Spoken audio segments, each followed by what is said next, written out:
A cultura é um direito. Conheça alguns projetos culturais que incentivamos. Kinross Paracatu. O vídeo da patrocinadora mostra diversas exposições artísticas, festivais, peças de teatro musicais, shows, palestras, festivais culturais,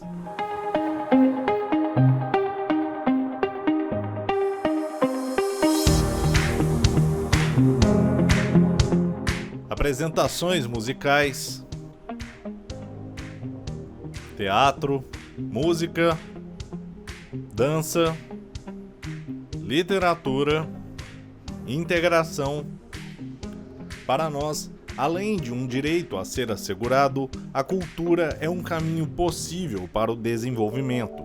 Kinross Paracatu. Boa noite a todos. Sejam todos muito bem-vindos. Obrigado pela participação de cada um. Boa noite, Lavínia. Boa noite. Tudo bem, Lavínia? Tudo ótimo. Melhor agora, em Paracatu. Boa noite, gente. Juntas no palco estão a anfitriã Rose Bispo e a convidada, a escritora Lavínia Rocha. E a gente hoje tem uma pessoa muito importante, né? Que está junto com a gente, vai trazer aqui algumas informações, histórias de vida. E é muito bom a gente ter pessoas que falem também do processo do antirracismo, principalmente num lugar importante, que é a escola, né?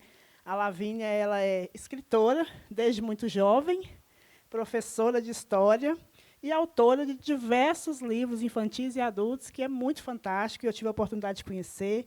Fiquei muito empolgada, muito apaixonada pela história, pelo processo, pela dinâmica em que você traz, né? Todo esse processo. Seja bem-vinda. Obrigada. Estou muito feliz de estar aqui. Rose Bispo é uma mulher negra de cabelos escuros e longos em tranças. Ela usa um óculos de hastes pretas e veste um vestido preto com estampas brancas. Lavínia é uma mulher preta de pele clara e cabelos escuros e longos cacheados. Ela usa um óculos de hastes pretas e um colar de pedras coloridas. Ela veste uma blusa rosa sem mangas e uma saia roxa com estampa de folhas brancas. Elas estão sentadas em poltronas de cor branca e atrás delas há cartazes com a logo do Sempre um Papo em tons de azul. Desse processo de ser escritora tão jovem, a gente sabe que você começou a escrever um livro a partir dos 11 anos, com 13 anos você teve aí o lançamento desse livro. Como que foi essa história? Como que foi essa iniciativa, né, nessa idade, para poder criar todo esse processo? Quem foi os maiores incentivadores? Só para saber, quem aqui que trabalha em educação? Trabalha em educação. Assim, falar da minha história da literatura é falar da minha história da educação. Porque eu publiquei, eu estava na escola, né? Eu escrevi o meu primeiro livro, eu estava na escola. E eu falo que eu sou que o pessoal do marketing brinca, um case de sucesso. Mas eu sou um case de sucesso que mostra a importância do casamento entre escola e família. A gente sabe, muitas vezes, a gente só de olhar para os nossos alunos, a gente já sabe que aluno tem estrutura familiar, base, e aqueles que não são acompanhados por qualquer motivo, né, que seja. E eu fui esse caso, assim, de ter em casa muito apoio e de ter na escola também muito apoio. E quando eu tinha ali os meus 7 anos, né, a gente falava primeira série antes, né, entrei na primeira série, no ensino fundamental 1, eu tive a sorte de estar numa escola com uma bibliotecária muito consciente do trabalho dela. Então, ela estava sempre incentivando, sempre querendo os livros mais da moda, o que a gente gostava de ler, ela ia atrás, assim. Então, ela estava sempre ali motivando a gente. E, dentro da sala de aula, eu tive a sorte de ter uma professora de língua portuguesa também muito incentivadora na parte da escrita. Então, aquela coisa, aula de produção de texto, toda semana a gente tinha que escrever uma redação, entregar na semana que vem e tal. E, dentro de casa, presente de aniversário era livro. Eu tentei galobar minha mãe e falei, olha, cada prova que eu tirar a média, você me dá um livro. Minha mãe falou, não tem como. Cada média que eu tirar, não tem como, mas por mês, se as suas notas se mantiverem boas, a gente vai à livraria e compra. Então, era um projetinho, era toda uma experiência afetiva de ir à livraria com a minha mãe, olhar os livros, escolher um livro. Tinha toda essa pegada, assim. Então, eu fui incentivada na biblioteca, na sala de aula, em casa. eu falo que não tem como isso dar errado, assim, não tem como. Eu estou cercada de todos os lugares, meus familiares, assim. Então eu fui essa devoradora de livros, vivia na biblioteca, então recreio aí para a biblioteca, entrada, na saída, tudo era biblioteca. Em casa lia muito também. E com as redações que eu descobri que eu gostava de escrever, tinha um problema que tinha aquele limite de 30 linhas nas redações, e eu não queria aquele limite. Eu até ia diminuindo a letra para ir cabendo mais, assim, dava aquela roubada. E eu falei, quer saber? E se eu sentar aqui no computador e escrever o tanto que eu quiser, na hora que eu quiser, sobre o tema que eu quiser? E aí surgiu o meu primeiro livro, chamado Um Amor em Barcelona. E eu morria de vergonha. Eu não sou uma pessoa tímida, eu não fui uma criança tímida também. Eu era criança da aula de teatro, Aparecida, assim. Minha mãe até brinca, não sei como é que você sabe tão Aparecida. Mas nesse ponto me pegava, sabe? Eu acho que mostrar para o mundo aquilo que a gente escreve é mostrar muito, é revelar muito sobre o que você pensa sobre o mundo, sobre si, assim. Não sei se alguém que tem esse hábito de escrever ou de produzir arte de alguma forma. A arte diz muito sobre aquilo que a gente pensa. Então, eu tinha medo, assim, mas no início o meu medo era meus pais lerem. O meu livro chamava Um Amor em Barcelona, era um romance, eu só escrevia romance, eu só lia romance, nada fora da minha idade, mas eu tinha 11 anos. O meu medo era meus pais acharem que eu estava namorando na escola. E, ai, meu Deus. Então, assim, eu lembro que o computador era compartilhado, né? Aquele tubão branco, bem antigão. E tinha uma pasta, dentro dessa pasta tinha outra pasta, dentro dessa pasta que ficava escondido o livro, para eles não encontrarem. E eu tinha aquelas leitoras, as minhas fiéis escudeiras, né, que era a minha prima, primeiro. A gente chama leitor beta, né, aquele leitor que lê antes do livro sair, faz um test drive do livro. E depois que eu terminei de escrever, eu mostrei para minha amiga Mariana. E aí ela falou, olha, você vai ter que mostrar para sua mãe, não vai ter outro jeito. Você precisa mostrar para sua mãe, essa história vai virar um livro, você vai virar escritora e você vai ficar famosa. Eu falei, para. Porque, assim, qual que era a minha ideia de escritor, e talvez vocês tenham essa, ou pelo menos tiveram, que era uma ideia de um escritor bem mais velho, que às vezes já tinha morrido, uma foto em preto e branco num livro clássico. Era essa a minha ideia de escritor nacional, porque o que eu lia vinha de fora, traduzido, o livro jovem e tal. Livro nacional, a gente tinha essa pegada juvenil, era a coleção Vagalume, e os clássicos, né? E não tinha... A literatura nacional hoje é muito diferente, gente, muito diferente. Se a gente pegar os últimos 15 anos, a mudança é radical, radical. Vai numa Bienal, se um dia vocês tiverem a oportunidade, uma Bienal de São Paulo, Rio, que são as maiores, é um evento jovem, é inacreditável. Os meninos gritam pelos escritores, parece que tem um astro de pop, rock, uma diva pop, assim, é uma coisa, é inacreditável, assim. Você pensa, o que a literatura nacional virou? Jovem. E eu não tinha essa imagem, eu tinha uma imagem disso. Homens brancos, mais velhos, barbudos, fotos lá em preto e branco. Então, assim, era muito distante daquilo que eu escrevia. A gente fala de Machado de Assis, a gente sabe que Machado de Assis era negro hoje. Né? A gente não tinha essa referência no passado. E muitos até hoje não sabem, né, que Machado de Assis era um homem negro. Você falando da editora Vagalume, né? Uhum. Aí tá a Inês ali, que é da Escola Antônio Carlos. Eu me lembro bem que a gente ia, né, na biblioteca e só tinha essa condição mesmo de ver e de ter acesso. E era na escola ainda, né? Uhum. A gente não tinha acesso a bibliotecas, a outros espaços, né? Era o que existia para a gente. E formou muitos leitores, né? É uma coleção muito, muito importante. Eles estão reeditando. Pedro Bandeira, gente, a Droga da Obediência e coleção. Para mim, se mudou muito minha vida, até para sair dali só romance romântico, eu quero dizer. Entrei no romance policial e falei, caramba, eu gosto disso também. Então, assim, a referência era muito restrita. Hoje não. Hoje a gente tem muitas possibilidades. E aí eu tinha essa referência muito padronizada do que era ser escritor. Então, quando a minha amiga falou, eu não acreditei que poderia acontecer. E aí fui empurrada. Eu falo que eu fui empurrada pela minha amiga, pela minha prima, pela minha mãe. A minha mãe foi olhar quanto custaria publicar um livro. Eu não sei se vocês têm essa ideia. É muito caro publicar um livro de forma independente. Você bancando a publicação. Foi possível, porque O Amor em Barcelona é um livro fininho. Foi meu primeiro publicado, em 2010. com a ajuda da família, aquela divide não sei quantas vezes, sabe? Bem essa coisa, assim. E aí, quando eu estava no 8º ano, aos 13, eu publiquei esse livro. E aí teve lançamento na livraria, tudo, assim. Foi uma mudança da minha vida mesmo, assim. Eu gosto de falar um pouco, porque a primeira quebra foi ali, eu virei escritora. Eu não tinha nada a ver com a ideia de escritor que eu tinha, mas eu queria me parecer com esses escritores. Geralmente, quando eu dou palestras na escola, falo muito para as crianças, assim, adolescentes. Olha a foto, aí eu mostro uma foto do lançamento do meu primeiro livro. São 2 lançamentos diferentes. Eu falo, o que vocês percebem que eu mudei em mim? E aí, na hora, eles falam, você alisou o cabelo. Nos 2 lançamentos, a primeira coisa que eu fiz foi ter alisado o meu cabelo, porque eu tinha uma ideia muito branca do que era ser um escritor. E eu achava que eu precisava me transformar para caber naquela ideia que eu tinha. E aí eu falo com os meninos, isso vai mudando aos poucos, até porque eles veem meu cabelo natural ao vivo, mas tem um processo aí. Mas foi um dia muito importante que eu, enfim, virei escritora e meus professores estavam lá, meus colegas estavam lá, minha família. Então, foi a mudança da minha vida mesmo. Sim, essa questão que você tocou agora é muito importante, né? E aí a gente fala um pouco desse processo da questão do antirracismo, né? Essa questão do cabelo, né? Como que foi para você esse processo? Nesse sentimento, né? Nesse pertencimento? Qual que foi o clique que você falou assim, não, peraí que eu tenho que mostrar agora uma outra eu?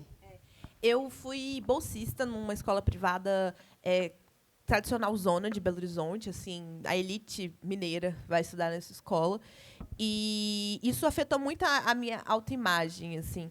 Eu queria me parecer com as meninas ali, então brancas, cabelo liso, olhos claros, assim. Eu tenho uma pele clara, mas ela ficava muito escura perto das meninas, assim. Aquela coisa do brasileiro, que a gente é bem misturado, né? Às vezes é claro demais para ser branco, escuro demais para ser negro. E aí eu ficava nesse limbo racial, assim, e fiquei por muito tempo na escola. E aí tinha isso do volume. Eu lembro a primeira vez que meu cabelo ficou volumoso, eu fui muito caçoada. E aí, só que aí eu fui para química, enfim, queria me adequar mesmo àquela estrutura. E o que me ajudou a sair disso foi ter referência. A gente viveu ali um 2014, 15, 16 de muita mudança no país, né? Os movimentos sociais, o movimento negro nas redes sociais, muitas blogueiras, hoje a gente fala influenciadores, mas a gente falava blogueira, né? Muitas blogueiras que vinham ali mostrando no YouTube, nos próprios blogs, que tipo de produto elas usavam. Eu lembro que uma vez eu vi um vídeo de uma blogueira falando assim, como deixar volume no cabelo? E eu falava, como assim? Volume não é algo que a gente luta contra? Eu não entendia nenhum conceito de uma pessoa querer volume. E isso me mudou muito. E eu vejo o quanto isso afeta meus alunos. Eu estava trabalhando o Meu Crespo é de Rainha, da Bell Hooks, que é um livro infantilzinho, mas eu trabalhei com o 5º ano. E falando sobre a herança africana na nossa estética. E aí uma aluna falou assim, ela se sentiu confortável para contar que, quando ela tinha uns 3, 4 anos, uma professora falou que ela tinha o cabelo de metro. Eu falei, cabelo de metro? Eu não tinha entendido, assim. Nem ela entendeu muito bem, mas ela sabia que era ruim. Ela já sabia que era um tom ruim. E aí uma outra colega, sabe o que deve ser? Porque seu cabelo deve ser alto. Aí eu pensei que a professora pode ter falado assim, nossa, mas é cabelo para mais de metro, que a gente usa, né? Nossa, isso aqui é para mais de metro. E aí, e ela falou que ela tinha o cabelo mais volumoso. Hoje não, porque ela fez progressiva, saiu da progressiva e tal. E aí ela fez progressivo, saiu do progressivo com aos 10, 11 anos. E aí eu penso muito, pensando no antirracismo na educação, a importância que a gente tem nessa desconstrução, mas que bom seria se a gente não tivesse nem que desconstruir, né? Se a gente já pudesse construir positivado os cabelos das nossas crianças. Talvez eu não teria passado por esse processo, talvez ela não teria, com certeza ela não teria esse trauma, que ela nem entende o que é, mas ela sabe que foi racista. E aí eu vivi esse processo. Eu conto a minha história muito a partir da história do meu cabelo. E é uma história que eu conto nesses livros aqui também. Essa daqui é uma trilogia de fantasia que eu escrevi, é o Entre Três Mundos. Eu escrevi o primeiro livro quando eu tinha 12 anos, mais ou menos, a primeira versão. Lavínia segura em mãos um exemplar de seu livro Entre Três Mundos. A capa mostra uma menina negra de cabelos compridos e cacheados usando um vestido vermelho que flutua acima de casas azuis. Eu falei assim, eu quis trazer mais de mim para o livro, assim, quis me ver na capa de um livro, a minha cor, meu cabelo. E aí eu trouxe, aí no primeiro livro a protagonista tem o cabelo preso. No segundo livro, ela já solta, deixa um pouquinho preso, um pouquinho solto. E no terceiro livro, ela já deixa bem volumoso. Os livros estão ali em cima, depois vocês podem dar uma olhadinha. E a evolução que tem aqui com o cabelo dela conta muito da minha história. Eu emprestei muito da minha história para cá. E é o que eu mostro para os meus alunos e leitores, né? No primeiro momento, eu alisei. No segundo momento, deixei cacheado, mas ainda com uma química para tirar volume. E no terceiro momento, que aí voltando na pergunta, o que me fez transformar? Conhecer autoras negras. Buscar referência de blogueiras, de autoras, e perceber que não existia um padrão para ser escritor. Assim. Você tem que ser assim, você tem que ser de tal lugar, você tem que morar numa capital, de preferência Rio, São Paulo. Eu percebi que não, assim, é mais difícil? É mais difícil você estar fora desses checkzinhos que te ajudam, te levantam, te levam para os lugares. Mas isso mudou minhas referências, assim, encontrar outras escritoras, ler outras escritoras e falar, não, a minha literatura também é válida. Na trilogia mesmo, a gente percebe muito que você fala muito de vários temas, né? Uhum. Você fala do racismo, você fala da gordofobia, você fala da política, né? Muitos assuntos assim importantes. Como que foi? E como que é essa aceitação, essa visão para quem lê, a juventude que vê essa temática, como que você recebe, né? O que você pensou, aonde você chegou para trazer essas falas todas nessa trilogia? Para as crianças e adolescentes, é uma maravilha, porque gente, falar com criança e adolescente é tudo de bom. É tudo de bom. O problema são os adultos. E pais, né, principalmente. Mas teve uma vez que recentemente eu fui a uma escola que ele é muito adotado, o Entre Três Mundos, às vezes até a trilogia, assim, mas geralmente o primeiro e os meninos continuam. E aí, eu fui autografar, e eu abri assim, o livro para autografar, e na primeira página estava escrito assim, por exemplo, ela escrevia questões assim, sociais, tipo homofobia, aí ela colocava uma setinha, página tal. Racismo, setinha, página tal.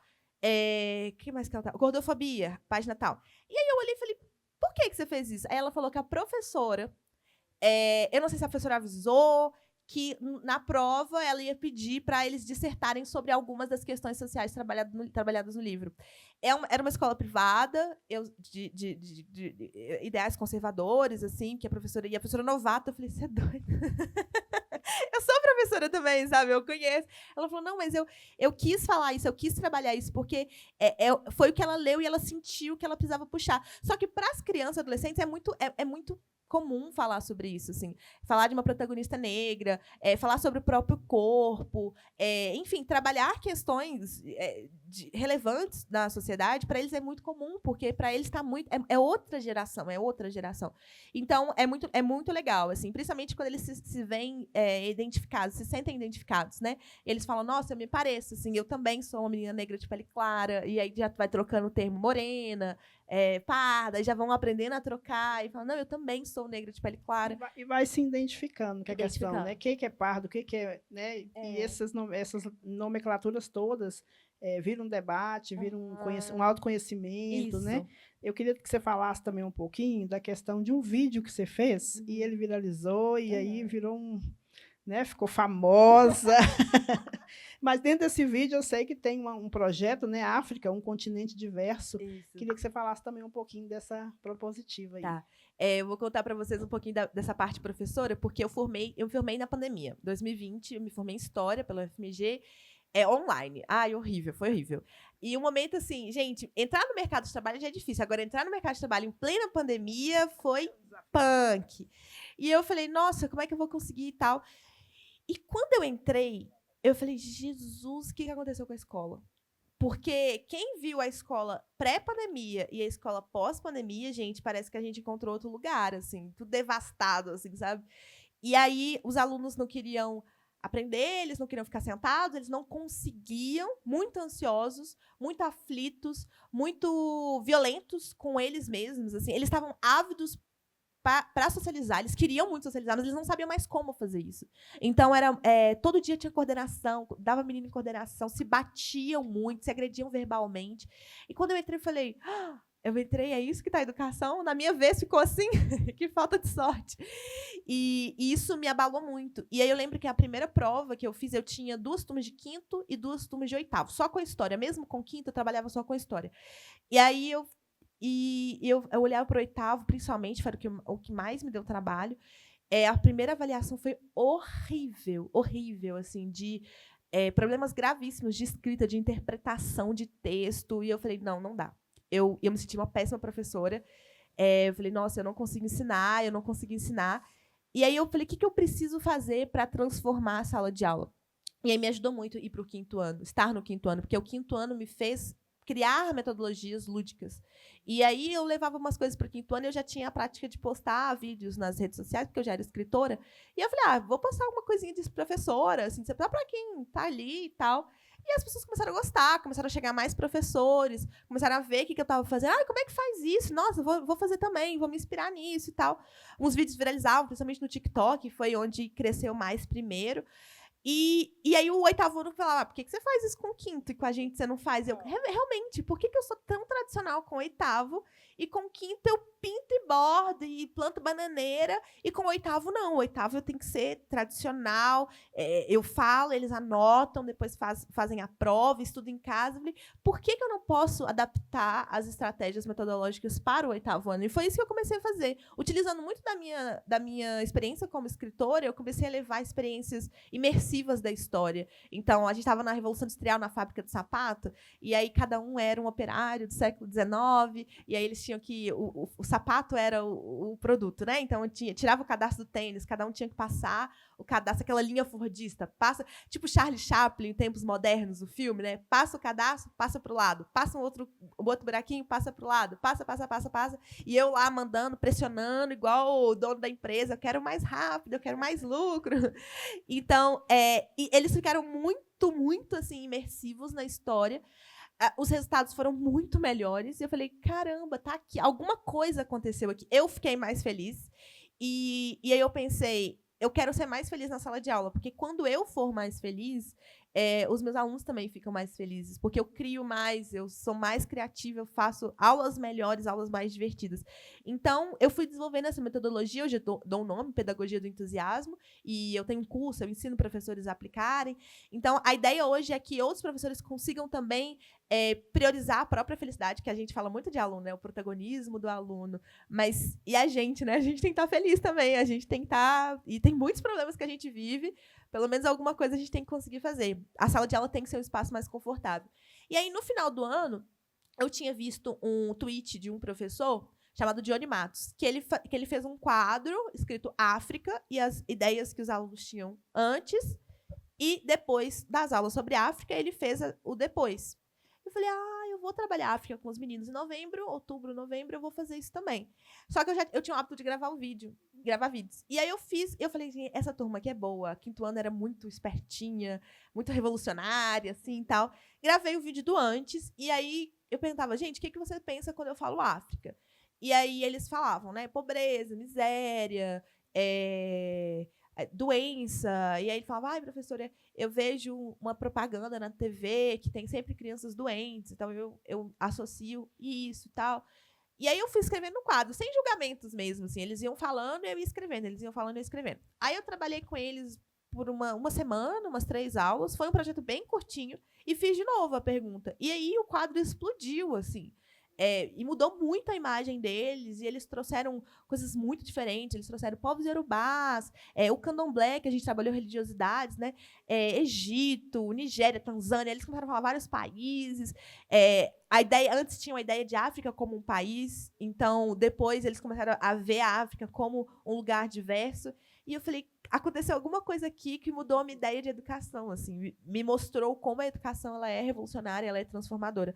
E aí esse vídeo viralizou, assim, tipo, viralizou real, as pessoas famosas começaram a comentar, começaram a repostar, páginas grandes começaram a repostar. Aí foi a Globo fazer propaganda, fazer matéria com a gente lá dentro da sala, filmaram os meninos se sentiram assim, ai meu Deus, melhor aula do ano. Aí fui pro Globo Repórter, e fantástico, a Malala esteve aqui, mostraram pra Malala. Então, assim, fui Provoca, fui para vários programas dar entrevista, mostrar um pouco sobre isso. E eu lembro que quando eu fui dar entrevista no Provoca, o Marcelo Taz falava comigo assim, qual que é o segredo? E meu primeiro ano de sala de aula, segredo de quê? E ele, vocês mineirinhos, vocês são assim, vocês não entregam nada, vocês ficam escondendo as coisas, tem que ir comendo pelas beiradas, mas conta o segredo. Ele perguntou 3 vezes ao longo da entrevista. Eu falei, eu não sei do que você está falando, não tem segredo nenhum, eu posto, é só olhar. Eu vou fazer a pergunta, mas eu acho que eu tenho que deixar um pouco para o público. Se for deixar, eu vou ficar perguntando aqui até amanhã, né? Mas eu queria saber, assim, essa turma, né? Como que foi, assim, o resultado quando veio esse processo todo, né? Da fama, né? Porque o consciente já estava ali trabalhado. O que eles, assim, chegou num ponto de vocês fazer essa troca de como foi isso, né? O processo, até o processo do racismo mesmo, essa participação. Como que foi essa reação deles no final? Gente, foi uma validação externa, porque assim, a gente que é professor, a gente sabe que santo de casa não faz milagre, né? E aí quando vem alguém de fora validando o que aconteceu dentro, porque assim, até internamente eles já tinham sacado, assim, até uma aluna falou no vídeo, professora, você lembra do quadro que a gente fez antes? Tinha só um pouquinho de coisa negativa, e olha como é que o quadro tá agora. Eles perceberam o próprio processo, aquilo para mim foi assim, incrível, eles entenderem. Mas quando aí veio TV, aí veio entrevista, aí veio o vídeo saído, e aí eles viram pessoas que eles admiram na internet compartilhando, e caramba, um influenciador tal compartilhou. Como assim? A nossa aula, a nossa intimidade aqui. E aí, isso reverberou muito bem na cabeça deles, assim, essa ideia de conversar em casa. Por exemplo, a gente foi trabalhando conceitos de religiões de matriz africana. Eles, porque minha mãe falou isso, minha avó falou isso. Aí eu falei, não é bem assim. Então, eles começaram a levar, validou mesmo o que a gente aprendeu em sala, e eles começaram a levar essa mudança de percepção para dentro de casa e para fora, assim. Foi uma experiência que mudou a minha vida e a vida deles com certeza também, porque é isso, né? Foi transformador na ideia, na concepção, mas também para fora. Eles, professora, você tá famosa? Eu falei, a gente tá e tal. Aí quando eu não mostro o rosto dos meus alunos por uma questão de segurança, enfim, mas quando saiu na Globo, aí tem autorização de imagem dos pais, né? Então eles apareceram também. E aí eles ficaram assim, meu Deus, a gente apareceu. Assim, eu só trabalhei 1 ano nessa escola, mas às vezes eu volto lá e eles falam, professora, a famosa professora que levou a escola para a TV e não sei o quê. E é dessa experiência que nasceu um livro também, um livro infantil. Ele não saiu ainda, eu já lancei a capa, que é o que você pensa quando eu falo África, que eu ficcionalizei esse projeto. Porque o que aconteceu? Eu fiz em 2022, em 2023 eu não trabalhei com o 5º ano, eu trabalhei no 8º e 9º, aí era uma outra pegada de história da África. E aí, em 2024, eu voltei para 5º ano, e agora eu trabalho só com o 5º ano, e aí fui para a escola pública, eu estava na privada antes. E eu refiz esse projeto, mas eu ampliei esse projeto. Então, eu fiquei esse ano de maio a novembro trabalhando o África, um continente diverso, a partir de um livro que eu escrevi por causa do projeto. Então, assim, uma coisa, eu falei com você, né, que eu misturei muito a minha carreira de literatura com a educação, porque elas se conectam muito. Então, eu fiz um livro chamado Entre Corra e Pule, Aventuras Nada Virtuais pela África, que conta a história de 2 irmãos que caem dentro de um videogame sobre civilizações africanas, tipo o Jumanji, assim, essa pegada, assim. E aí, cada fase, Egito Antigo, Império Kush, eles vão passando por uma civilização e eles precisam usar conhecimentos históricos para poder sair daquele videogame. E aí, eu ampliei essa história, ampliei a história da África mais do que eu tinha trabalhado com o 5º ano em 2022, e aí lancei em 2023 esse livro, e em 2024 esse livro virou a base do projeto.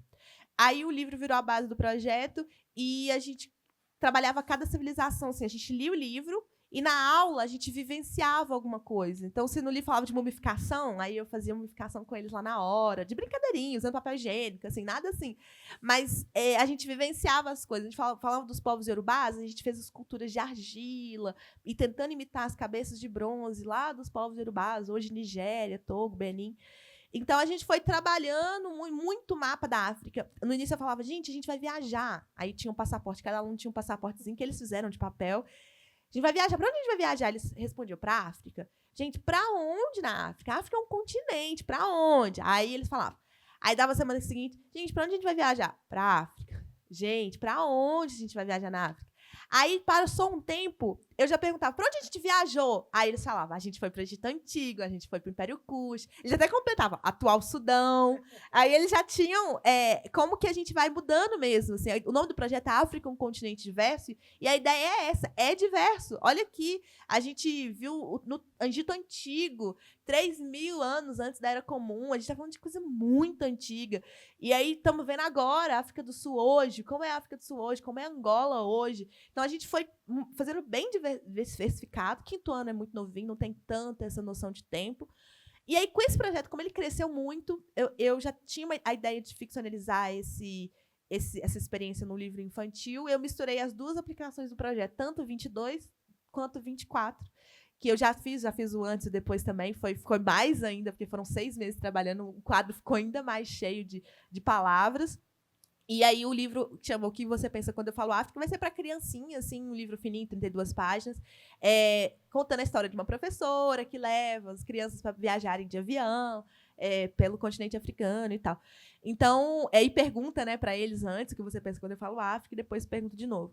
E então, assim, tudo vira um livro, sabe? Assim, todas as experiências, e o livro influencia a minha prática em sala de aula, e a prática de sala de aula influencia a literatura.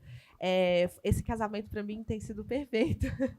A gente tem aqui a maioria professores, né? A gente tem também aqui um projeto, que foi também uma prática do Afonso, que chama Muros Invisíveis, né? Então, a gente homenageou 21 professores na Praça da Matriz, aqui bem do lado, e esses professores foram fotografados com grandes painéis, né, onde os alunos iam visitar, as escolas iam visitar, e teve uma repercussão muito grande, né, dentro desse processo. E aí eu queria que você falasse um pouco desse processo do antirracismo na sala de aula, se teve professores, né, que teve essa busca. A gente sabe que hoje, assim, a maior dificuldade que a gente tem dentro dessa questão antirracista é realmente o professor abraçar. Não são todos, claro, a gente tem grandes exceções, mas a gente tem professores que ainda têm muita dificuldade de falar da questão da religião de matriz africana, né? De falar de vários assuntos, e muitas vezes a gente não tem esse conteúdo dentro mesmo do estudo da história, né? Então, como que é essa prática do antirracismo dentro da sala de aula? Eu falo que são várias pontas desse problema. Se a gente pensar o material didático muito raso, muito fraco. Às vezes você vai falar de, sei lá, história do Brasil. Aí lá no final tem um adendo, um finalzinho do capítulo que fala negros no Brasil. Quase um coisa meio fora, um anexo do capítulo. Hoje está mudando, mas ainda são livros didáticos, assim, principalmente esses bem apostilados de escola privada, essa coisa bem livro de que sai ao longo do ano saíam várias apostilas, meio quase cursinho, assim, Enem. E aí depois a gente tem que falar do Enem também. E aí, então a gente tem esse problema, um material raso. A gente tem um problema da falta de formação. Então, por exemplo, eu tive História do Brasil 1, 2, 3, 4 na escola. Na faculdade. Eu tive História das Américas 1, 2. Eu tive História contemporânea, que é praticamente História europeia. 1, 2. História da África eu tive uma. E aí, uma história da África inteira, um continente inteiro, que tinham 2 professores que se revezavam. E aí, uma professora era especialista em África pré-colonial e o outro professor era especialista na pós-colonial. E aí era isso. A gente, tipo assim, se você fizer um semestre, você pega um, se você fizer um semestre, você fica sem outro conteúdo. A gente precisava, no História da África, 2 para um dar o pré-colonial, o outro dar o pós-colonial. E eu lembro que eu ficava olhando e falei assim, quê? Eu não acredito nisso, eu quero os 2, sabe? Eu peguei a pós-colonial. Então, tudo que eu ensino hoje pro meu 5º ano, eu aprendi sozinha. E aí eu tive que correr atrás para aprender, para estudar, porque no máximo eu vi Egito em história antiga, que as pessoas tratam quase como se Egito não ficasse na África, né? E aí eu tive que correr atrás disso por minha conta. E aí a gente entra nesse outro problema, nesse problema que é a falta de suporte educacional mesmo, né? Isso porque eu ainda tive só da África. Se a gente pensar quem fez a universidade 20 anos atrás, nem isso, né? E eu marquei esse 20 anos atrás porque eu estou falando da Lei 10.639, que depois ela é de 2003, depois ela é atualizada pela 11.645 em 2008. O que diz essa lei? Que nós, professores de educação básica de privadas ou públicas, nós somos obrigados a trabalhar a história africana, afro-brasileira, em todas as disciplinas, mas especialmente história, literatura e arte, mas em todas as disciplinas. E aí, depois ela é atualizada em 2008, trazendo os povos indígenas. Então, também temos que trabalhar a cultura e a história dos povos indígenas e a formação do Brasil a partir da perspectiva desses povos, os negros e os indígenas. E aí, é uma lei muito importante para nós, enquanto movimento negro, mas uma lei fraca no sentido de como trabalhar. Só está lá, tem que trabalhar. Então, a escola pode falar, então, se eu fizer um Novembro Negro, uma feira de consciência negra, está trabalhado? Só no novembro? Só em novembro? Ou abril fala de indígenas e novembro fala de negros, está trabalhado? Está trabalhado, de acordo. A lei não é muito clara nisso. Eu estava uma vez conversando com o pessoal na OAB de São Paulo, do pessoal que fez a lei. E ela falou, o mais difícil, a gente não consegue mexer, que é no currículo. Porque currículo é poder. Currículo é poder. Aquilo que a gente vai aprender de forma obrigatória curricular, que vai ter nos vestibulares, vai ter nas provas, nos concursos públicos, aquilo é poder, aquilo que determina. A gente é muito... Nosso acesso à história europeia. E a brasileira a partir da história europeia. Então, por exemplo, a gente aprende a história do Brasil a partir da colonização, a partir da invasão portuguesa. E o que teve antes? Sabe? Isso é muito pesado para a gente. E aí ela falou, o que a gente mais queria, a gente não conseguiu. Então, eu entendo a lei como um grande marco, mas ela ainda é pouco que a gente precisa. E aí, a gente tem... por isso que eu pensando, 20 anos para trás, as pessoas não tinham sequer o que eu tive, que é a história da África 1. E a gente tem um outro problema, então, que aí é hoje. A gente pensar nós, professores, que, olhando assim, eu, felizmente, trabalho em uma escola. Tenho 4 turmas de 5º ano. Mas a gente vai ver, a realidade do professor brasileiro é ter escola de manhã, de tarde, às vezes até à noite. E para o salário fechar, né, para fechar a conta no final do mês. E que horas que esse professor vai parar para sentar, estudar e fazer um curso e uma pós-graduação e complementar uma quantidade, sabe, assim, às vezes não é oferecido isso, às vezes não tem uma pessoa ali preocupada na secretaria, a gente está falando disso, uma pessoa ali na secretaria preocupada em fornecer essa capacitação.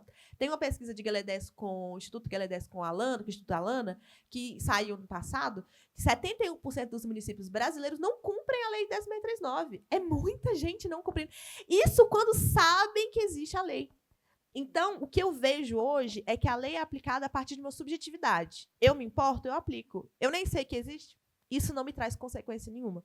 Então, essa é a dificuldade que a gente tem, de chegar lá, primeiro chegar lá, e depois sensibilizar, e depois ter um tempo e espaço tirado para poder estudar e se aprimorar, porque não adianta a gente passar a partir de um viés que vai ser assim, somos todos iguais, raso como um pires.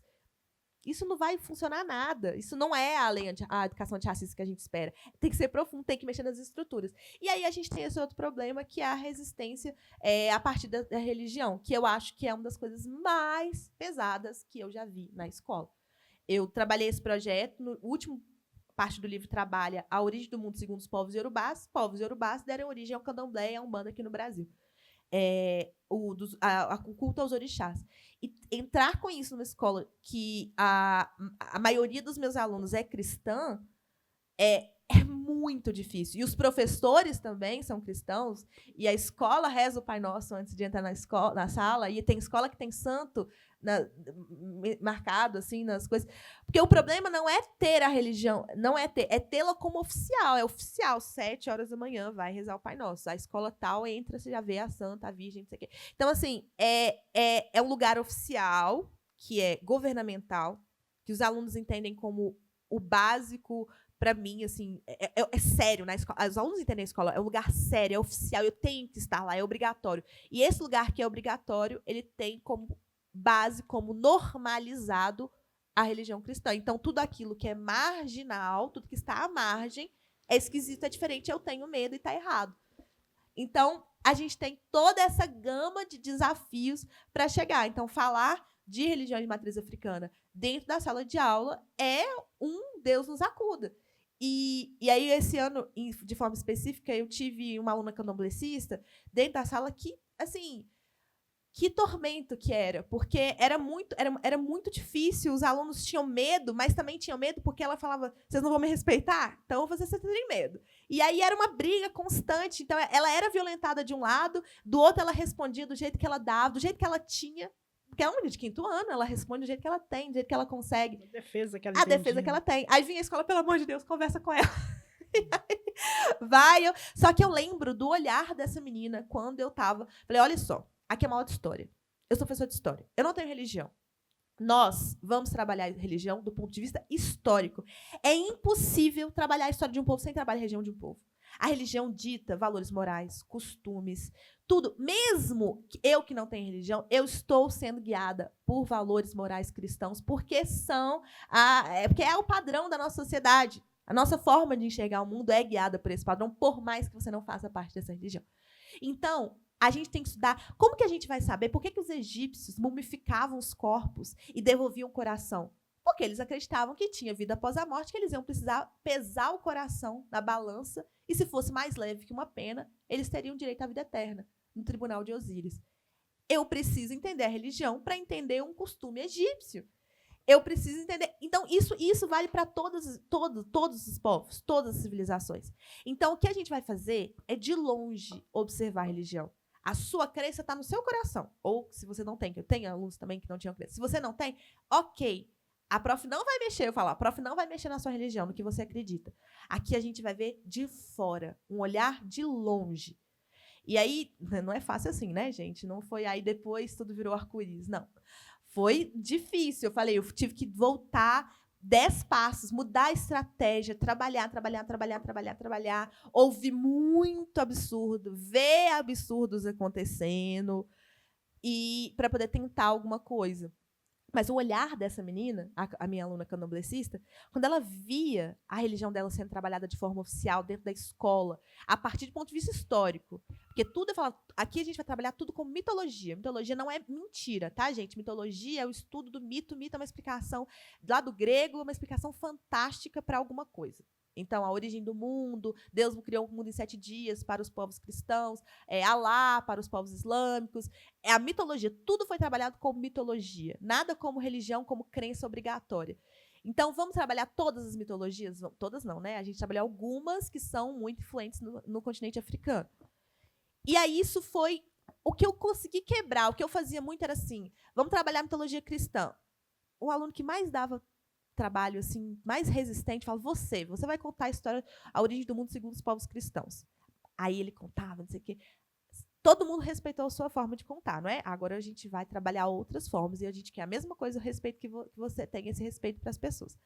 E assim, aí, entendeu? Vai trabalhando, amolecendo, a sua religião é sua, mas aí tem uma frase que eu trouxe uma campanha publicitária do Ministério de alguma coisa da Bahia, não sei qual, da cultura, do trabalho, não sei.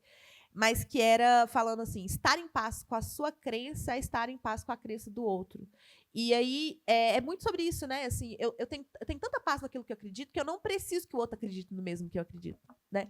E aí eu tentei muito trabalhar isso, e aí que é importante, porque eu queria muito ter a certeza de que quando eles fossem para o sexto, que agora, ano que vem, eles vão para o 6º ano, e que esse trabalho fosse ter continuidade. E aí eu não tenho pouquíssima certeza sobre isso, sabe? Eu não sei qual é o número de escolas em Belo Horizonte que trabalham educação antirracista dessa forma. Então, pode ser que eu lutei a duras penas a construir algo que pode ser que ano que vem se perca assim, porque perder é assim, né? Construir meses. Então, essa é a tristeza, né? Porque eu não sei o que vai ser deles no ano que vem e nos próximos. Na verdade, assim, você falou do Enem, e o Enem foi um negócio muito interessante, porque quando a gente fez todo o paralelo de Paracatu no Enem, né, com essa temática que saiu esse ano, acabou que a gente ficou pesquisando enquanto conselho onde que a gente conseguia alcançar esse aluno que tirou média. E aí a gente viu alguns pontos muito positivos em escolas, em cursinhos, né? E aí eu fiquei aqui pensando, né? Eu participei de um encontro em Belo Horizonte que chama Quilombo Reconhece Quilombo. É um encontro muito fantástico, porque a gente pegou todo o pessoal da comunidade quilombola aqui, chegamos lá, tinha 300 comunidades quilombola. E aí a gente tocou nesse tema, né? E aí uma pessoa chegou e falou assim, então, gente, se nós não falamos para os nossos filhos essas tradições, como que ele vai chegar lá no Enem e vai conseguir fazer uma redação dessa? Né? Se nós, professores, não falamos dessa temática para os alunos, como que ele vai fazer essa redação? E aí a gente está nesse propósito de fazer esse levantamento, né, de qual foi a nota real, pelo menos uma média, nessa redação, que foi fantástica, que legitimou, né? E que vai fazer as pessoas buscarem esse estudo. Querendo ou não, agora vai ter que estudar, né? O professor colocando, o professor não colocando, sai ganhando quem é o professor que faz questão de colocar essa matéria e fazer essa prática de forma respeitosa. Mas o que você vê desse processo da temática da redação? Ai, que dia mais feliz da minha vida, gente do céu. Porque é muito difícil você lutar contra todo um sistema. Então, eu trabalhei em escolas diversas. Escola privada de bairro, pequenininha. Escola privada de elite. Escola pública, sabe? Eu trabalhei escola pública periférica e escola pública ali, classe média baixa. Então, eu peguei várias realidades. E em várias realidades, eu tenho desafios diferentes. Então, por exemplo, hoje, o meu maior desafio é lidar com a questão religiosa. Porque hoje, os meus alunos são mais cristãos do que eu tinha. A quantidade de aluno que eu tenho hoje é maior do que a que eu tinha antes. Mas antes, eu tinha uma realidade de uma classe média alta que preferia não ver essas questões. E preferia que eu não trabalhasse essas questões. Mas, de forma individual, eu nunca tive problema, tá, gente? Eu nunca vivenciei nada de pai, de xingamento. Não, nunca. Eu sempre tive muita sorte, tá? Muita sorte o que eu vivi. Porque o que eu escuto de colega meu, e é o tal do como é que você não foi demitido até hoje? E aí, agora, enfim, né? Quando eu estava na privada. E aí, então, nesse caso, não. Mas quando vem o Enem, quando vem uma redação do Enem, trabalhando o tema desafios da valorização da herança africana no Brasil, é quase que botar uma coroa e falar, o seu trabalho foi coroado, porque o que eu recebia de mensagem de aluno, lembrei das suas aulas, lembrei de você explicando o que era a Lei 10.639 e usei a Lei 10.639 como repertório, lembrei do que você falava, lembrei quando você falava disso, disso, disso, e utilizei no tema da redação. E aí eu ficava, caramba, agora tudo está justificado. E por muito tempo vai estar. Porque eu sempre vou poder pegar a redação do Enem e falar, olha aqui o que eu estou fazendo, eu estou preparando seu filho para o Enem. Não é isso que pai gosta de ouvir, gente? Estou preparando seu filho para entrar na Universidade Federal. Então, isso é uma valorização do trabalho. E se a gente pegar os últimos... eu estava conversando outro dia numa mesa e a professora falou assim, se a gente pegar os últimos 10 anos de redação, de algum modo, os temas das redações trabalham questões raciais. De algum modo. Esse foi direto. Mas quando a gente fala de cuidado feminino, cuidado da mulher, eu não lembro mais como era o nome do tema, mas falava da mulher sobrecarregada que tem o cuidado, né? O cuidado invisibilizado, invisível das mulheres. A gente está falando de mulheres negras, principalmente, né? No Brasil, com o nosso cenário de hoje, quando a gente está falando de populações tradicionais, comunidades tradicionais, as pessoas pensaram muito só em indígenas, porque é o nome que vem em coisa, mas a gente está falando de povos quilombolas também, de ribeirinhos. Então, de algum modo, os temas da redação, eles trabalham... Quando a gente fala de violência contra a mulher, que foi o tema que eu fiz para entrar na redação, no Enem, o tema da minha redação, a gente está falando... A violência contra a mulher negra, ela só cresce. A violência contra a mulher branca diminui enquanto a da mulher negra sobe. Então, a gente está falando de raça o tempo todo. Então, só que esse Enem, ele veio assim, direto. Ele veio assim, pá, né? O que eu estou fazendo em sala de aula tem muito valor. Eu odeio isso do meu valor ser medido por uma prova, mas é o que é a linguagem que se usa entre as escolas, principalmente essas que querem aí avaliação de Enem e tal. Então, foi muito positivo. E eu já levei, no outro dia eu levei para a escola, e aí eu lembro que um aluno meu, que deu muito trabalhinho, assim, de falar assim, eu odeio esse povo, foi bem forte, assim, o racismo religioso dentro da sala de aula.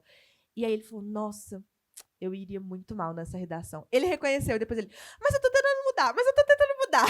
Então, assim, eu lembro que eu ganhei meu dia, assim, que era um aluno bem difícil de... Ele falava, professor, não sei o que, não dou conta e tal. Mas era um menino de 11 anos ensinado a odiar, então a gente, como Nelson Mandela falou, a gente também pode ensinar a amar, né? Ele não é trocar de religião, mas é entender que a dele não invisibiliza, não anula a possibilidade de outros terem outras, né? E aí, então, essa redação do Enem, a gente comemorou igual o final de Copa do Mundo, assim. Meu grupo de professoras antirracistas, assim, que a gente vem ao longo do ano trabalhando isso, comemorou igual o final de Copa do Mundo, porque tipo, alguém me viu, sabe? É o desafio mesmo, assim, é isso, é o desafio de trabalhar. É o resultado, né? Lavínia, são 27 livros? Já aumentou? 27 anos, 16 livros. 16 livros, eu fiz... Confundi. Tô indo pro 17º agora. Isso. Na verdade, a gente vai abrir para perguntas, né? porque senão a gente vai ficar aqui muito empolgados Ai, eu não paro falando, de e às falar. vezes tem muita gente querendo perguntar, senão vai até se perder na pergunta. Mas é isso, né? Acho que trouxe um pouco desse reflexo, desse resultado, dessa dificuldade, mas também trouxe um pouco dessa forma que é possível, né? Eu fico muito empolgada, acho que convidar vocês para entrar no Instagram da Lavínia para ver as aulas na prática, o quanto é fantástico, o quanto é legal esse processo dela fazer essas aulas com os alunos e a gente poder trazer um pouquinho disso para a gente. Eu acho que até na família, né? Tem atividades lá que até em família a gente consegue fazer essas brincadeiras. Já estou com algumas aqui para o Natal, viu? Ótimo! Então, vamos abrir para perguntas, né? Um jovem espectador na plateia assume o microfone para fazer uma pergunta a Lavínia. Boa noite. Como uma professora, né, como você enxerga a existência, né, do racismo recreativo nas escolas? Que é aquele racismo, né, que é escondido através daquelas brincadeirinhas, né? Esse é um assunto bem profundo, porque como ele está escondido pela brincadeirinha, não, professora, mas eu chamo assim, é de brincadeira, ele até gosta. Você não consegue explicar exatamente o problema daquilo. E, por exemplo, né? Vou chamar um apelidinho aí que acaba virando, que é racista, mas que virou brincadeira entre eles.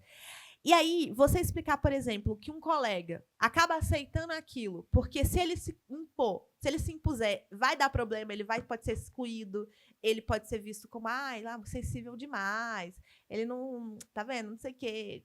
Isso, e tem a vergonha também de se colocar, ou às vezes não entende por que machuca. Porque por muitas vezes a gente sente que machuca, a gente não sabe nem por quê. Porque a gente às vezes não tem vocabulário para nomear esses nossos problemas. A gente não tem instrumento, bagagem para entender, por exemplo, o que é racista. E vou dar um exemplo, uma questão, não é negra, mas, por exemplo, pessoas que são amarelas, né? Descendentes do leste asiático, japoneses, chineses, descendentes dessas pessoas. E aí é muito comum todas elas serem chamadas de japa. Isso é muito comum. Japa, japinha, o japonês.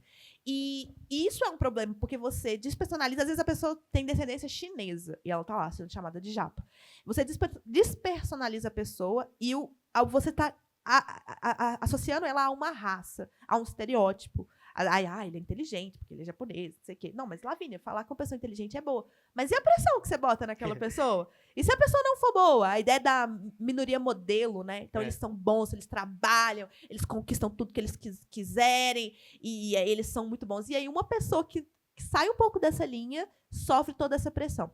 E aí, você explicar para as crianças, no universo escolar, que é tudo muito brincadeira, que é tudo muito de piadas, é muito difícil. É muito... Nossa, às vezes uma musiquinha que canta tá ali um símbolo racista.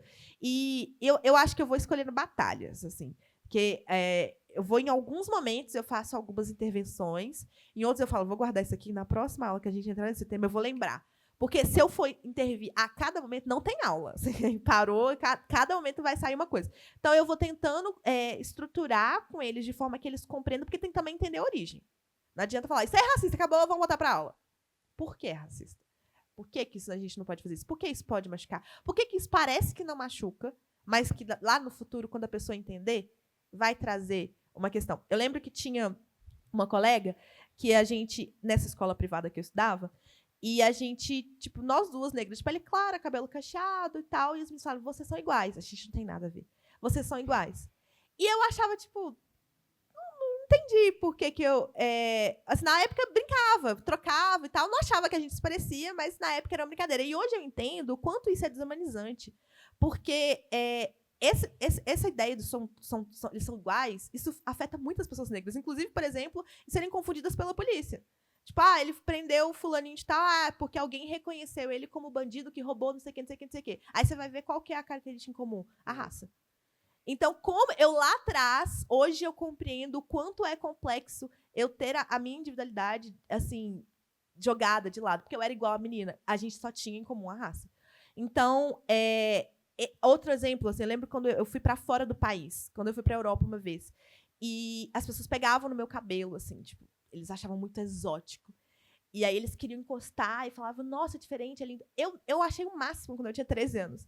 porque eu tinha muitos problemas de autoestima com o meu cabelo. Inclusive, ele tinha química no momento, mas tinha os cachinhos na ponta. E eu falei, nossa, eu tô sendo valorizada por europeus. E aí, pra gente, né, o europeu está valorizando o seu cabelo. E hoje eu entendo, o meu cabelo, ele era visto como exótico, estranho e como algo público. Porque você não encosta no corpo de alguém sem pedir permissão. O meu cabelo faz parte do meu corpo. Por que uma pessoa desconhecida na rua sentia no direito de pegar no meu cabelo e falar, é isso, aquilo? Então, tem hora que a gente não entende no momento. E aí eu vejo isso, eu me vejo muito nos meus alunos. Nem sempre eles vão entender o problema na hora. Então, tem toda uma sensibilização aos poucos. Eu fazia paralelos também, foi muito legal. Alunos desse ano já entendiam por que não usar índio e usar indígena. Índio é um termo pejorativo, colonizador, foi dado pelos colonizadores, e indígena significa povos originários. São sentidos diferentes. O índio é preguiçoso, não sei o quê. Colonizador deu esse nome, inclusive achou que estava chegando às Índias, né? Achou. E os indígenas têm esse nome, esse significado de povos originários. E aí, eles já chegaram entendendo isso. Já tinham vindo de outros anos. Aí que é bom ter uma educação antirracista que tem continuidade. Porque a outra professora já tinha explicado isso para eles, chegaram já entendendo. Então, para eu explicar por que a gente troca orientais por povos asiáticos, ou povos amarelos, ou povos leste-asiáticos, faz diferença. Por que trocar escravo por escravizado faz diferença? Porque eles já tinham o repertório do índio para o indígena. Eles já haviam. Tanto que o termo escravo, né, é um termo que, igual exatamente você falou, é um termo que não pode mais ser utilizado, né? Porque é um termo que, quando você utiliza a palavra escravo, você já pressupõe que aquela pessoa já nasceu assim, já nasceu sendo uma pessoa escrava, sendo que ela foi escravizada. Exatamente. Pelo povo colonial. E quando eu explico isso para os alunos e faço essa relação com o índio indígena, fica tudo mais fácil. Então, às vezes, nem sempre eu interfiro diretamente em cada piadinha, em cada brincadeira. Mas aí, às vezes, eu utilizo a sensibilização do momento e quanto mais eles menos esperam, estou eu lá atacando. Obrigada pela pergunta, eu gostei muito. Eu queria só contribuir com a questão do racismo recreativo, no sentido que a gente tem sempre essa pergunta. E é importante a gente fazer um dever de casa, e eu gosto muito de colocar nas minhas falas esse dever de casa, que às vezes você está numa roda, numa conversa. Eu já estive em vários encontros, né, com a temática na questão negra, étnico-racial. E aí, quando uma pessoa vai falar, esse fato aconteceu de verdade. Uma pessoa quilombola pediu a fala, uma senhora bem simples, e começou a falar, né, que ela era quilombola, que ela era uma mulher quilombola, que ela nem sabia que ela era quilombola, e que ela se achava feia, e que ela não sei o quê, que ela não sabia. Então, assim, aí isso ficou engraçado para as pessoas que estavam naquela roda de conversa, e começou a rir, né? Aí eles começaram a rir e tal, não sei o quê, e ela continuou contando e rindo. Olha que racismo recreativo terrível, né? E aí eu pedi a fala, falei, antes de ela terminar, a senhora podia deixar eu falar um pouquinho. E aí eu pedi para todo mundo que parasse de rir, porque não era engraçado. Né? E que toda vez que a gente tivesse uma ação daquele modelo, que a gente não achasse engraçado. E pedisse a palavra e parasse de achar engraçado aquela piada sem graça. Então, a gente faz sempre esse exercício. Sempre nos espaços que eu estou, eu peço para que as pessoas levem esse dever de casa para ir com eles, né? De não achar engraçado. Porque, às vezes, a pessoa vai contar um fato doloroso e vira engraçado. Né? Então, esse racismo é o pior recreativo. É quando a pessoa vai falar e a pessoa ainda acha engraçado também. Um espectador faz uma pergunta ao microfone. Boa noite. Só complementando da Rose, o Gabriel Pensador fala que o racismo passa de pai para filho em forma de piada, que teria bem mais graça. E para você, sobre o casamento que você falou, de escrever e usar dentro da sala de aula, o que você acha da ideia de fazer uma série tipo o Harry Potter, direcionado para a desconstrução que é a principal da religião afro, para já aplicar e já pensando, tipo assim, já de pôr em questão de Enem, etc. Eu quero muito, muito fazer. Eu fiz esse primeiro do que você pensa quando eu falo África, mas aí daí eu já tive várias ideias, assim, porque é muito legal quando a gente estuda e a gente vê o quanto de África existe em tudo que a gente faz. Na nossa fala, dengo, caçula, bagunça, todas essas palavras, elas vêm ou do Umbundo ou do Quimbundo, são algumas das línguas que influenciaram muito ali da região, hoje é Angola. Por exemplo, a gente falar uma coisa, não vou, não, a gente nega 2 vezes, também tem a ver com religiões de matriz africana, com línguas de matriz africana. Quando a gente pensa... o nosso português é muito diferente do português de Portugal. Completamente diferente. Quase outra língua, a gente fala quase outra língua, né? E a gente tem muito essa coisa da consoante, vogal, consoante. Não, desculpa. Consoante, vogal, consoante. Então, por exemplo, eles falariam ritmo, português de Portugal, a gente fala ritmo. A gente faz questão, mesmo não tendo aquele i ali, a gente faz questão de pronunciar. Isso também tem essa origem. Então, a gente fala o que a gente veste. Tem um tecido muito famoso no Brasil, que é o samacaca. Provavelmente vocês já viram em algum lugar, principalmente na Bahia, muito forte essa macaca. É um tecido... Ele é mais conhecido no vermelho, preto e branco, são formas geométricas, assim. Ele é do povo Mumuílo, no sul da Angola. E eu tenho roupa nesse tecido, levo para aula, ensino para eles então, o que a gente veste, o que a gente fala, o que a gente escuta. Eu mostro muito para eles a questão do atabaque, as nossas batidas, o samba, o funk. Tem muito dessa batida do tchu-tchá, vem dessa coisa do atabaque. O funk vem dos Estados Unidos, mas na hora que ele chegou no Brasil, ele se misturou e bebeu muito dessas heranças africanas. Então, os nossos penteados, a nossa forma de ver o mundo, a nossa cosmovisão é muito diferente. Então, então uma coisa que eu amo, que os meninos se chocam, que é o portão. Você tá com sankofa aqui, ó, no seu vestido. Meu pai era serralheiro. Pois é, ainda tem isso.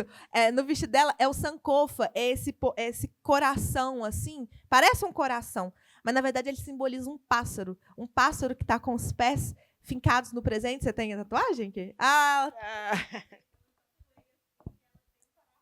Pois é, então, tem um sankofa. Fala que não tem muito desses portões. Muito. Se a gente olha no portão de casa de vó, portão, assim, uma casa que seja mais antiga, assim, recentemente, acho que atualmente tá meio que morrendo, assim, né? Mas o sankofa, então, é esse coração, parece um coração, mas ele é um pássaro que tá com os pés no presente, ele tá com o corpo virado para o futuro, mas ele está com a cabeça virada para trás, buscando uma pedrinha, que significa... É um adinkra, que é uma tecnologia dos povos Akan, que ficam hoje ali...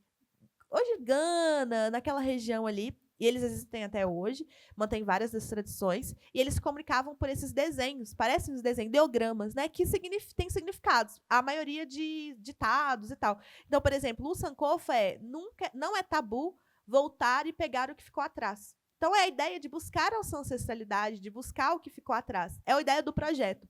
Então, é mais uma coisa que a África está. Então, eu tenho ideias por dia, várias. Uma aluna fica, meu Deus, tem na minha casa. O choque dos meus alunos, quando eu mostrei o portão e eu falei, isso é África em nós, eles ficaram tão chocados. Eu falei, isso é um livro. Isso com certeza eu vou fazer um livro. Eu até quero um portão na casa da vovó. Sabe, uma coisa assim? Então, eu tenho vontade de fazer muito. Eu tenho muita vontade de fazer um livro inspirado nessa resistência à religião do outro. A ideia do outro. Porque em casa eu sou criado desse jeito, esse é o certo, esse é a única verdade e a luz. E aí eu vou para a escola e eu encontro um mundo de possibilidades. Por isso que muita gente tem medo da escola. Porque a escola é o lugar de quebra, pro bem e pro mal, né? Às vezes você tá lá ensinando seu filho a respeitar, não sei o quê, não seguir padrões de gênero, que a gente estava falando hoje, não seguir padrões de gênero, aí vai para a escola e aprende. Meninas vestem rosa, meninos vestem azul. Então, assim, a escola é esse lugar de mistura. Ela é a média de todo mundo que está ali, naquilo que está ali. E, às vezes, vai abrir a cabeça, às vezes vai encaminhar para outros lugares, mas é a escola. A escola é isso, é múltipla, é diversa. E aí eu queria pensar num livro dessa pegada. Queria pensar no livro nas nossas origens religiosas, pensando a África nesse lugar. Então, eu quero tudo, eu quero tanta coisa. Mas está tudo no meu horizonte, assim, de trabalhar isso. Porque, como eu sou professora, eu já faço o livro pensando em facilitar a vida do professor. Eu já faço o livro, como eu vou trabalhar esse livro? E aí já abre diálogos, já levo, sabe, já penso oficinas dentro daquele livro. E aí minha mente não para, por isso que estou sempre produzindo. Perguntas? Um espectador faz uma pergunta ao microfone. Boa noite. Boa noite. A gente, quando está na escola, né, até você falando aí dessa questão lá no particular ser apostilado e tal, o material, eu também passei por isso fazendo cursinho, enfim. Mas, mesmo assim, eu gostava de pegar a literatura assim, mais recomendada pelos professores e tive contato na aula de história, por exemplo, por meio da literatura do Cláudio Vicentino, né? E só porque parecia muito técnico, sabe? Eu acho que eu realmente fui ter um aprofundamento de Brasil quando eu li, por exemplo, Um Defeito de Cor, da Ana Maria Gonçalves, e principalmente com a questão da religião.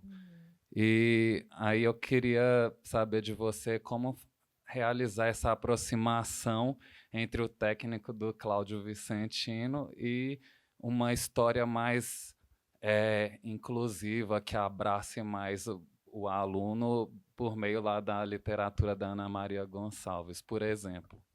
Essa eu acho que é a grande sacada que a gente precisa ter enquanto escritor e enquanto professor para ter essa sensibilidade do que escolher ali para levar.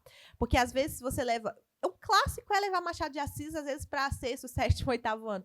Gente, você levar... se não for adaptado... Até para gente que tá lendo aqui, em 2024, um livro que está se passando no século XIX para XX, né?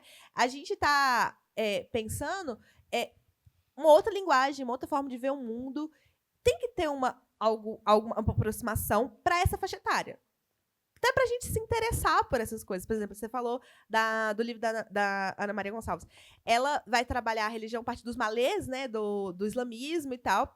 E que a geração, a gente está falando sobre isso também, a nossa geração tem muito essa resistência, muito pelo 11 de setembro, terrorismo, aí a gente está associado direto, que é uma coisa que eu não percebi nos meus alunos. Os meus alunos de hoje, que nasceram em 2013, 2014, eles são pós essa era, eles não pegaram tanto esse conflito, eles não têm tanto essa imagem sedimentada. Eu achei muito interessante isso, porque eu já estava esperando, já sei, quando eu trabalhar islamismo, eu vou enfrentar esse problema do preconceito, terrorismo, isso aqui. Mas não é o que eu senti, pelo menos não senti nos meus alunos. E aí, como aproximar? Eu acho que a gente tem que pensar na faixa etária. Eu acho que tudo pode ser falado para qualquer faixa etária, tudo. O jeito certo, sabe? Então, a gente pode conversar com criança sobre assuntos complexos e assuntos difíceis, mas do jeito certo, sabe? Para criança, às vezes uma linguagem mais poética, ilustrações que vão atiçar a imaginação. Para adolescente, às vezes, aproximações, eu gosto muito de adaptações. Tem gente que é contra, mas eu gosto das adaptações, porque, às vezes, você cria... É o momento de criar memórias afetivas com as coisas. Então, às vezes, uma história... como que é? Rei Leão é a adaptação de Hamlet, não é? É Hamlet que é... Rei Leão é a adaptação, acho que é Hamlet. Shakespeare. Então, Rei Leão é uma adaptação de uma peça de Shakespeare. E aí, às vezes, no Rei Leão é uma coisa que você assiste na infância. E aí depois você vai trabalhar um clássico de Shakespeare. E aí você volta lá em algo que você viu na infância. E aí a memória afetiva está ali. E a história está ali. Como você trabalha está ali. Então, o que eu penso, eu gosto muito de adaptações. Eu tenho muita vontade, inclusive, de pensar adaptações de clássicos literários para faixas etárias, pensando a linguagem para essa faixa etária, desenvolver essa coisa do apego a essa história e a curiosidade para lá no futuro ver o que deu origem, sabe? Assim, você fala de tipo assim, eu me inspirei nisso aqui para fazer. Todo mundo, opa, então eu quero ler o que você está falando, quero ver do que trouxe essa inspiração. Se eu gostei dessa obra, eu quero saber tudo. Adolescente é assim, né? Se eu gostei disso, eu quero saber tudo. O que você faz, o que você come, onde você mora e o que te inspirou. Então, a gente precisa pensar na linguagem. Uma vez eu li, e eu concordo muito, que a gente não começa ensinando matemática para os meninos por raiz quadrada. Tem todo um processo, não que existe uma hierarquização da literatura, mas existe um processo cognitivo da criança. Você não vai conseguir começar, você tem que começar pelas operações básicas. Você tem que começar pela linguagem que ela vai compreender naquele momento.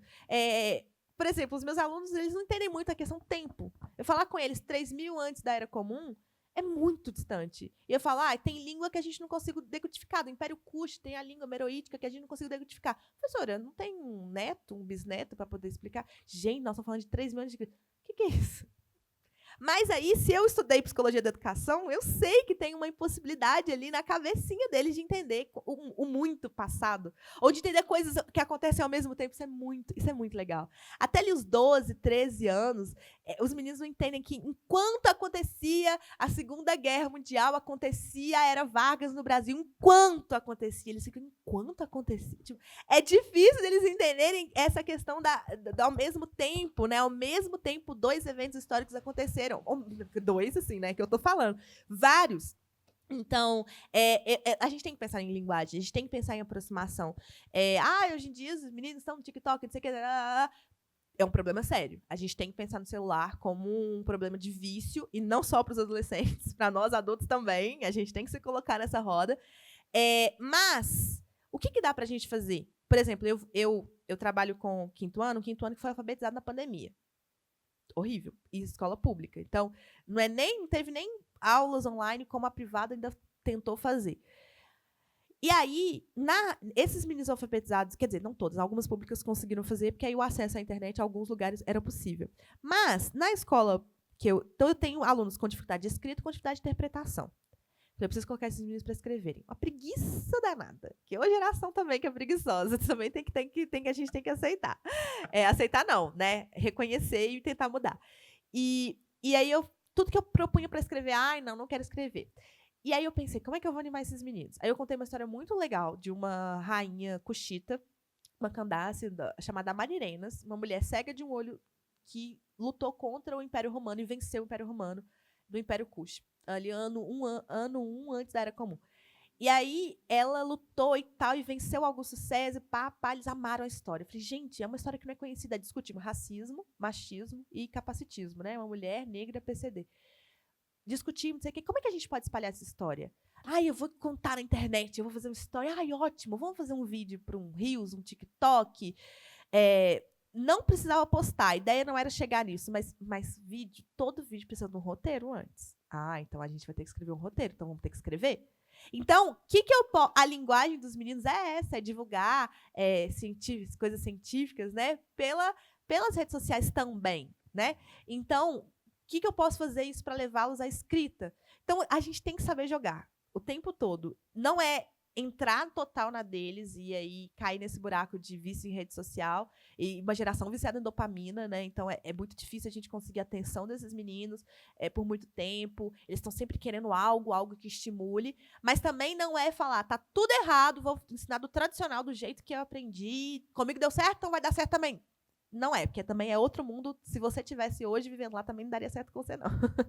Então, eu acho que é isso, entendeu? A linguagem, a religião, as temas complexos da vida, filosofias, tudo dá para falar com as crianças, com o adolescente. O importante é a linguagem, a aproximação. Essa é a maior dificuldade, eu diria, assim. Às vezes é muito difícil fazer isso, precisa de muita engenharia mental e muita criatividade. E aí, por isso que eu gosto muito de compartilhar e ver o que os outros estão compartilhando, porque sozinho a gente não chega em lugar nenhum, né? Assim, tem que ter troca. Eu tenho ideia daqui, mas eu me inspirei no outro professor, na outra professora, na colega que eu conversei.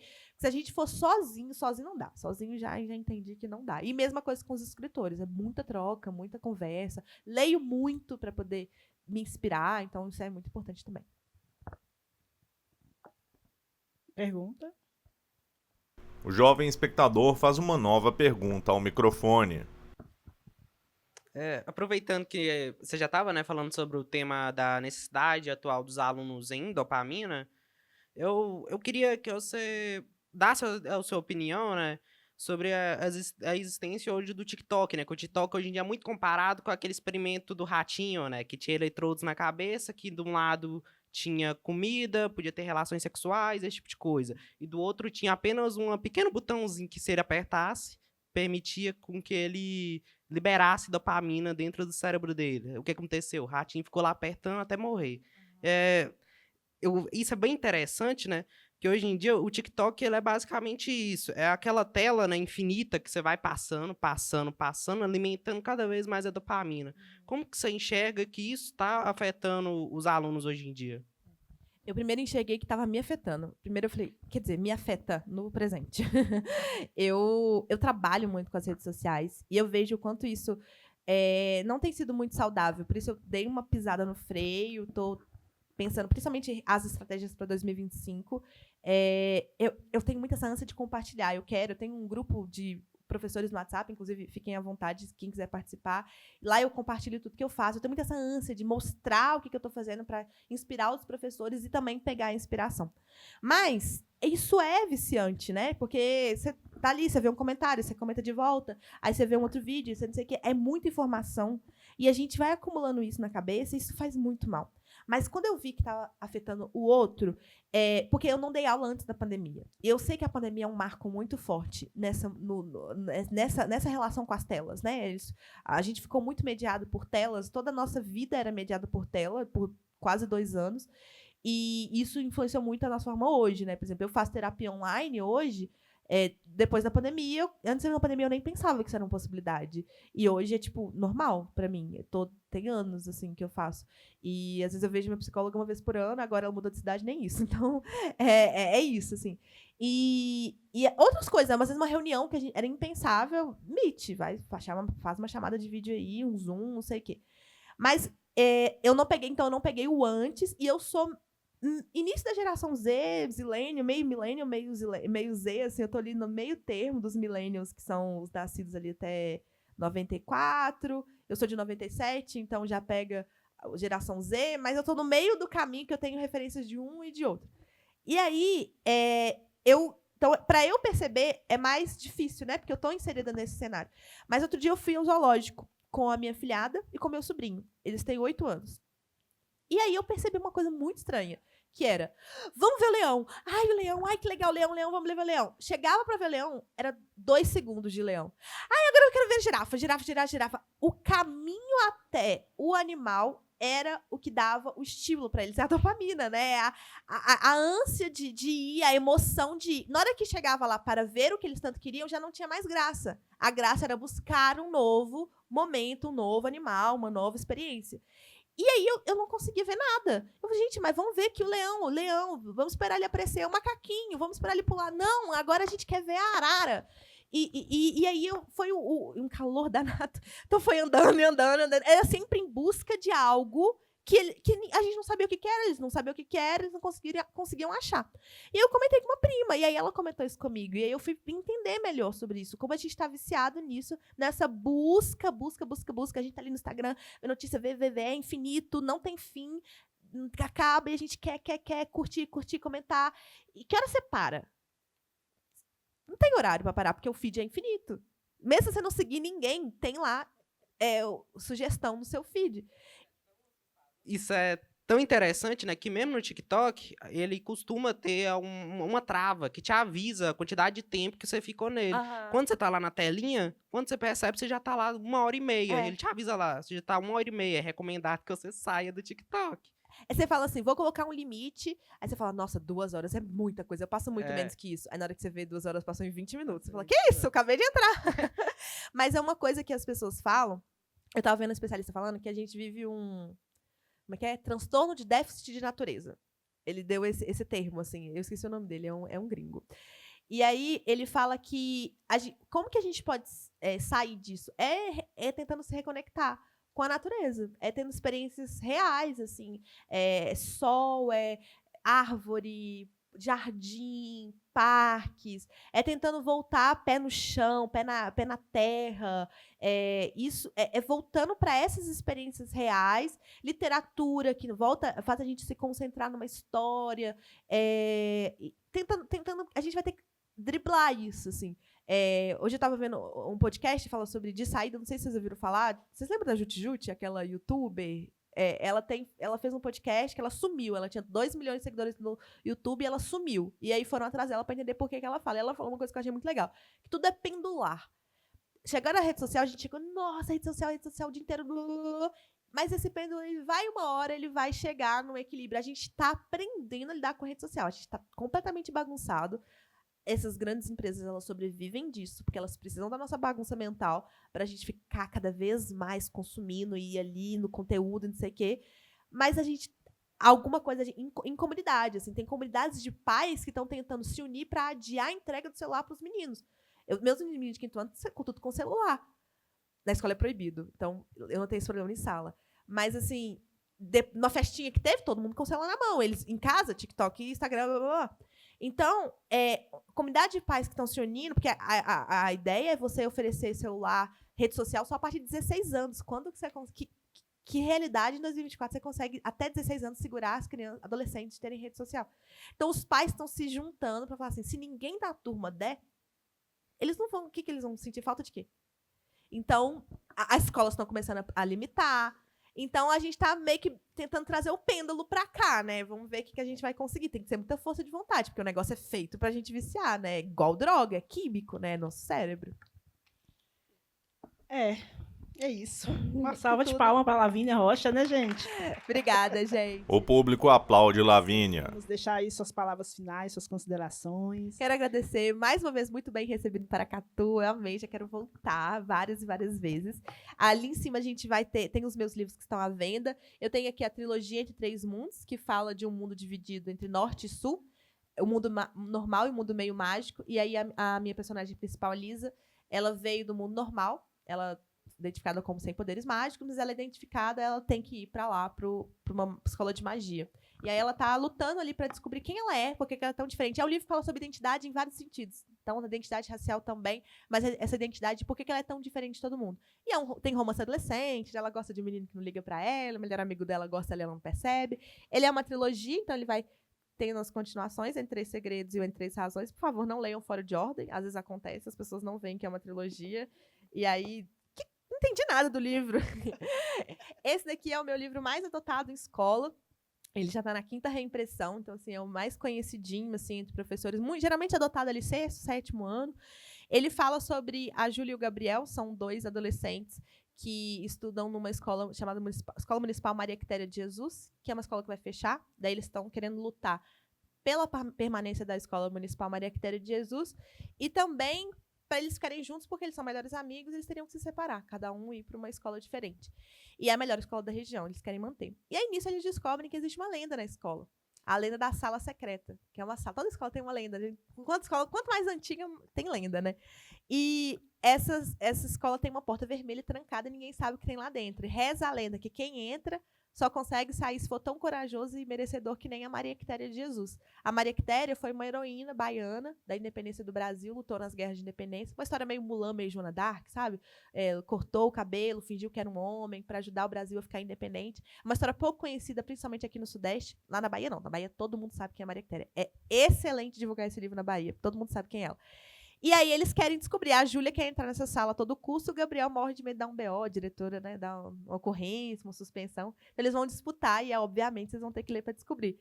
E o último é uma coletânea, não é só meu. É uma coletânea afrofuturista, de ficção científica, trabalhando o protagonismo negro dos autores, dos personagens, e sempre pegando a ancestralidade. O meu conto, ele chama O Show Tem que Continuar, ele fala da Ioluna, que ela é criada pelos grandes ancestrais para descobrir o que aconteceu numa terra chamada Brasil. E ela tem uma inspiração ali da cosmovisão Igbo, que é um povo atual que vive ali mais ou menos na Nigéria. E ela precisa cuidar desses povos negros, porque eles estão sofrendo várias questões. E ela está indignada, mas também encantada com os códigos, porque tudo é feito em código, que os povos negros criaram, como o samba, a culinária. E ela precisa descobrir. E aí tem vários contos, gente. É muito legal, assim.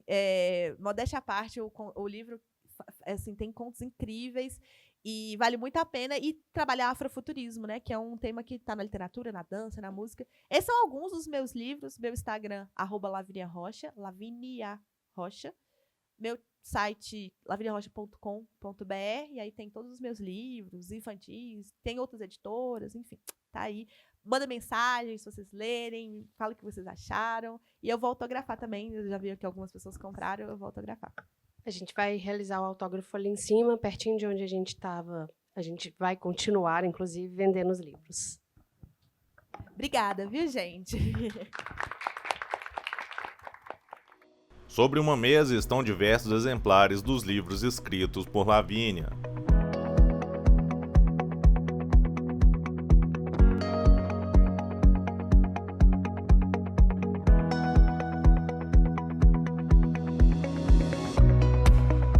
Após o evento, Lavínia recebe o público para conversar e dar autógrafos.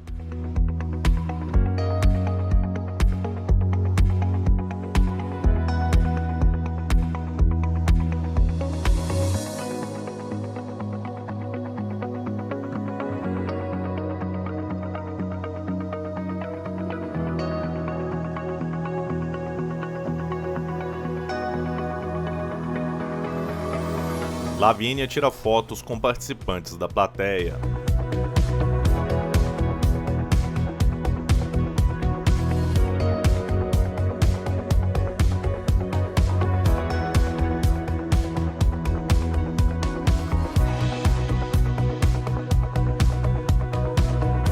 Rose e Lavínia se despedem com um abraço.